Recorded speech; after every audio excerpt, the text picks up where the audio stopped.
కేటీఆర్కు రాజకీయ జ్ఞానం ఉందనుకున్నా కనీసం వాళ్ళ శాసనసభ్యుడు సుధీర్ రెడ్డి ఇచ్చిన ప్రకటనను చూసి అవగాహన తెచ్చుకోవాలి. నూతనంగా ప్రభుత్వం ఎన్నికైంది, వారం రోజులైంది. వారం రోజులకే 10 సంవత్సరాలు పరిపాలించారని ఇట్లా మాట్లాడుతూ ఉన్నాడు. నన్ను అడిగే ముందు మీ ప్రభుత్వం ఇచ్చిన హామీలు ఏమేమి అమలైనాయి, ఏమేమి కాలేదో చర్చకు సిద్ధమా అని అడుగుతా ఉన్నాం. మా ప్రభుత్వం తప్పకుండా ఇచ్చిన హామీలు ఇప్పటికే అమలవుతూ ఉన్నాయి. రైతు భరోసా కూడా అకౌంట్లో పడుతూ ఉంది.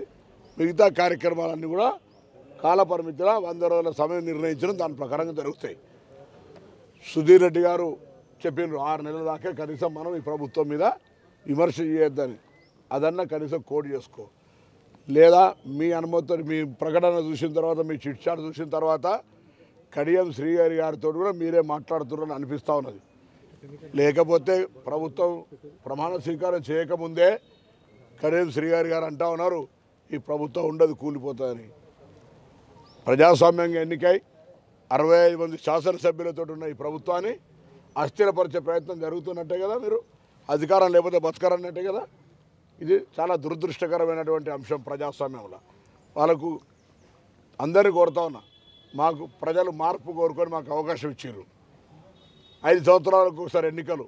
మేము ఇచ్చిన హామీలు అమలైతే ప్రజలు మళ్ళీ మమ్మల్ని అధికారంలో తెస్తారు. లేకపోతే ప్రతిపక్షంగా మీరు సమర్థవంతంగా ఎదుర్కోగలిగితే ప్రజలు ఎవరికైనా అవకాశం ఇస్తారు. కానీ ప్రభుత్వాన్ని అస్థిరపరిచేటువంటి అంశాలు మాట్లాడడము, హామీల గురించి ఇంకా పిల్ల ఉట్టకముందే కుళ్ళ గుట్టించినట్టు మాట్లాడేటువంటి అజ్ఞానంగా మారకండి. మీ పట్ల 10 సంవత్సరాలుగా ఒక విధమైనటువంటి పరిపాలన ఏం జరిగిందో చెప్తే మొత్తం బట్టబయలు అవుతుంది. ఇప్పటికి 2 డిపార్ట్మెంట్స్ లెక్క చూస్తేనే కళ్ళు బయర్లు అమ్ముతా ఉన్నాయి. మొత్తం వ్యవస్థలో విద్యుత్ శాఖ 85,000 కోట్ల అప్పు ఉంది, సివిల్ సప్లై శాఖ 56,000 కోట్ల అప్పు ఉంది. మిగతా శాఖలను కూడా శ్వేతపత్రాలు విడుదల చేయమని చెప్పినాం.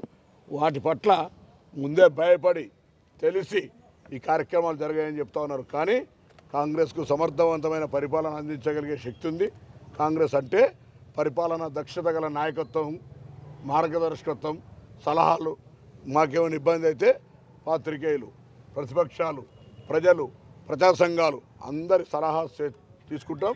అందరి సంప్రదింపుల ద్వారా భవిష్యత్ కార్యాచరణ తీసుకుంటాం. మీలాగా మొనోఫలి ప్రగతి భవన్ ఆదేశాలు తప్ప ప్రగతి భవన్ వినేటువంటి ఆలోచనలు లేని విధంగా పరిపాలన మాది ఉండదు.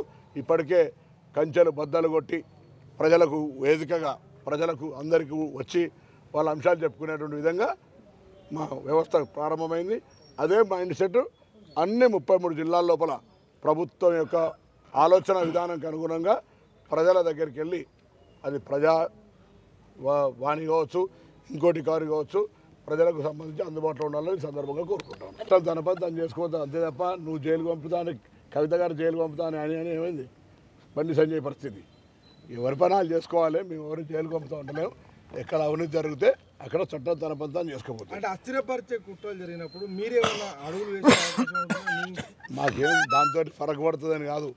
అట్లా మాట్లాడుతుంటే వాళ్ళ అవగాహన శక్తి, ప్రజాస్వామ్యం మీద విశ్వాసము, 10 సంవత్సరాలు పరిపాలిస్తే వాళ్ళకు ఉన్నటువంటి రాజకీయ నీతి ప్రజలకు చెప్పే ప్రయత్నం తప్ప ఇదంతా ప్రజాస్వామ్యమే కదా. ప్రజాస్వామ్యంలో ప్రజల దగ్గరికే చెప్పాలి కదా. వాళ్ళు అట్లా మాట్లాడుతున్నారు, ప్రజలు గమనించారు అని చెప్తున్నాం. ఈసారి కాంగ్రెస్ని ముట్టుకుంటే మాడి మసి చేస్తారు.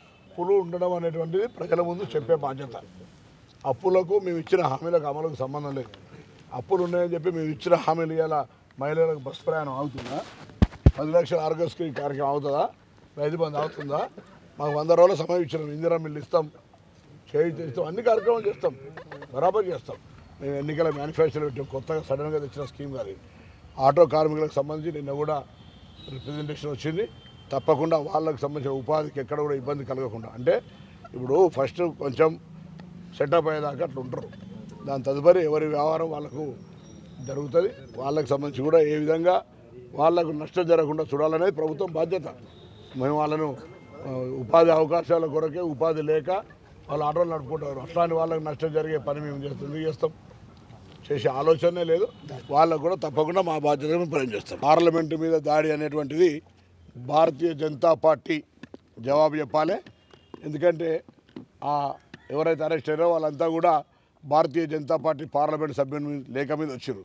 ఎవరికైనా సిఫార్సు చేస్తే పార్లమెంట్ మెంబర్లకు స్వీయ రెస్పెక్ట్ అంటే సెల్ఫ్ రెస్పెక్ట్గా అక్కడ చెక్ చేయరు. వాళ్ళు రాసి ఇచ్చిన వాళ్ళకి పాసలు ఇస్తారు. పార్లమెంట్ ప్రొసీడింగ్స్ ఎంపీ అంటే చాలా గౌరవిస్తారు. ఆనాడు పెప్పర్ స్ప్రే కొట్టి మొత్తం పార్లమెంటరీ వ్యవస్థను అవమానపరిచినట్టే ఈరోజు కూడా పాస్ ఇచ్చేటప్పుడు చెకింగ్ ఏమవుతుందో అర్థం కాలే. వాళ్ళు అవి తీసుకొని అసలు పేపర్ కూడా దేనియరు. విజిటర్స్లా నోట్లు కానీ పేపర్లు కూడా పైకి వేయచ్చు అని చెప్పి చిల్లర కాయలు అంటే ఏం పెన్నుతో పాటు ఏం తీసుకుపోనియరు. అటువంటిది వాళ్ళు టియర్ గ్యాస్ తీసుకొచ్చారు అంటే ఇది పూర్తిగా నేను ఒక మాజీ పార్లమెంటరీ సభ్యుడిగా చెప్తాను. పార్లమెంటరీ వ్యవహారాల మంత్రి రాజీనామా చేయాలి. దీని మీద ప్రధానమంత్రి గారు పార్లమెంట్లో ప్రకటించాలి. ఇది ఎవరి అసమర్థత, ఎవరి మీద చర్యలు తీసుకుంటారు. ఈరోజు పార్లమెంట్లో రక్షణ లేనప్పుడు ఆనాడు జరిగిందంటే ఆనాడు దాడి జరిగింది అంటే ఆనాడు పార్లమెంట్ ఇంత సేఫ్టీ లేదు, అంత పెద్ద రక్షణ కవచాలు లేవు.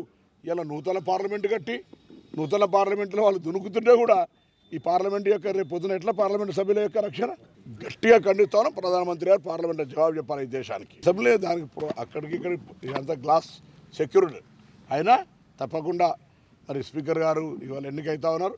స్పీకర్ గారికి సంబంధించి ముందుగానే ఈరోజు లాంఛనంగా నిన్న నామినేషన్ అయింది. ఇవాళ వారు బాధ్యతలు తీసుకోబోతున్నారు. వారికి కూడా మేము కరీంనగర్ జిల్లా శాసనసభ్యుల పక్షాన హృదయపూర్వకంగా శుభాకాంక్షలు తెలియజేస్తా ఉన్నాం. ఎన్నికల రాజకీయ చిత్రాల్లో 13 శాసనసభలు 8 గెలిచినాం. మా మీద బాధ్యత ఉన్నది. అందరం 8 మందిని కలిసి ఈ జిల్లా అభివృద్ధికి గతంలో చేసిన దానికంటే ఎక్కువ ఈ జిల్లాలో ఏదైనా అభివృద్ధి జరిగిందంటే మా హయాంలోనే.